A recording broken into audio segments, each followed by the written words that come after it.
سنستفيض في التطرق إلى الأهمية القصوى لمسألة تنظيم التكاثر الجنسي في المجتمع البشري، وإلى منزلته في تأمين استمرارية الحياة وروابطه مع الأخلاق.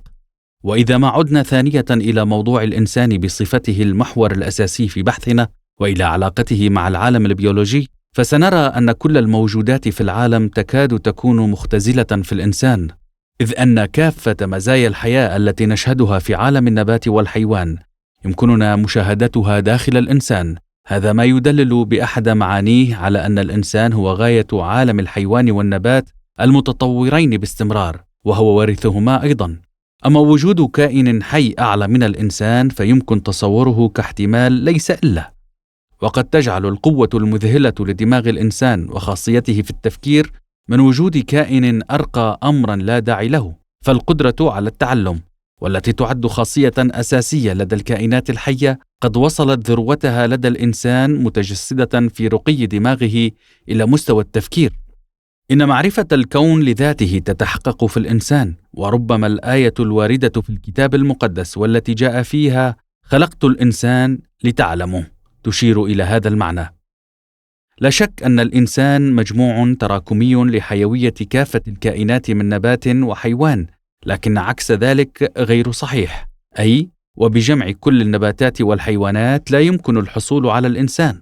تتولد هنا الحاجة لتناول الإنسان كعالم مختلف تماما، لا علاقة لهذا التعاطي بمفهوم الكون الإنساني المركز، كما أنني لا أتحدث هنا عن فلسفة وحدة الوجود، وحدة الطبيعة والإله، بل أشعر بضرورة إيضاح فرق الإنسان عن غيره من الكائنات كنوع متميز بذاته. فالإنسان مهم لدرجة ضرورة تناوله كعالم مختلف كليا.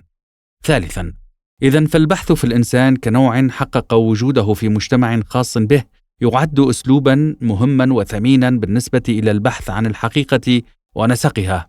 انفصال الإنسان عن فصيلة الثدييات البدائية السابقة له وأطوار التطور النوعي لديه ليس أمرا مهما بالنسبة لموضوعنا، فنحن لا نصوغ سردا أنثروبولوجيا. لا ريب أننا كثيرا ما نصادف أمثلة العيش المشترك على شكل مجتمع أو تجمعات ليس في عالم الحيوان فحسب، بل وفي عالم النبات أيضا. وبطبيعة الحال فكل نوع مضطر للعيش متقاربين، بل وبشكل مجموعات، فلا أشجار بلا غابة ولا أسماك بلا سرب، لكن مجتمع الإنسان متميز بالماهية والنوعية. وربما كان المجتمع إنسانا أعلى، أو أنه الجهاز المنظم الذي خلق وسيخلق الإنسان الأعلى. فلو انتشلنا طفلا من أحضان المجتمع بعد ولادته مباشرة ورميناه وسط غابة بعد تأمين الحصانة والحماية له، فلن ينجو من التحول إلى كائن ثدي بدائي. وإذا ما وضعنا بجانبه عدة أناس آخرين يشبهونه في الحالة، فستكون المرحلة المبتدئة كثيرة الشبه بالمرحلة الانتقالية الحاصلة لدى الثدييات البدائية.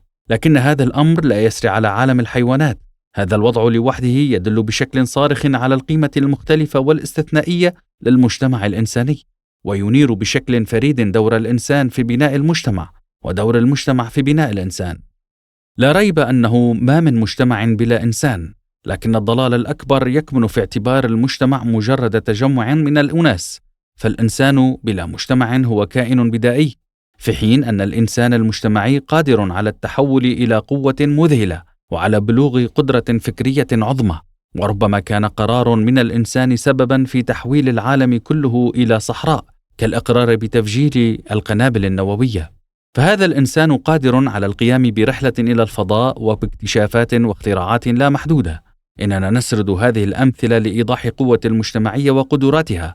ومع أن التكوين الاجتماعي من شؤون علم الاجتماع، إلا أن الإشكال الذي نقوم بتحليله هنا مختلف كل الاختلاف، فبلوغ المعرفة وبناء نسق الحقيقة مستحيلان من دون وجود المجتمع. وكل ما يتحقق في الفرد الإنسان لا بد أن يكون مجتمعيا. لا نقصد هنا الإنسان كسليل الحيوانات والنباتات، ولا حتى الإنسان المتبقي من الكون الفيزيائي أو الكيميائي، بل نتحدث عن الإنسان الناشئ ضمن المجتمع.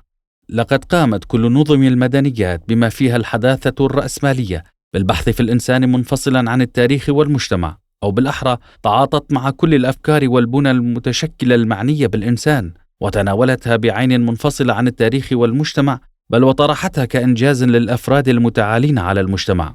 ومنها ابتدعت فكرة الملوك المتسترين والعراة والآلهة المقنعة وغير المقنعة. أنوه إلى أننا عندما نتغلغل في رؤيتنا حول المجتمع فسنتمكن من تحليل كل أولئك الملوك والآلهة، مثلما سنستطيع توضيح المنبع الأصلي لتلك الأفكار وماهيتها وبناها الاجتماعي الناشئ فيها، وبالأخص النظم الاجتماعية المولدة للقمع والاستغلال والاضطهاد.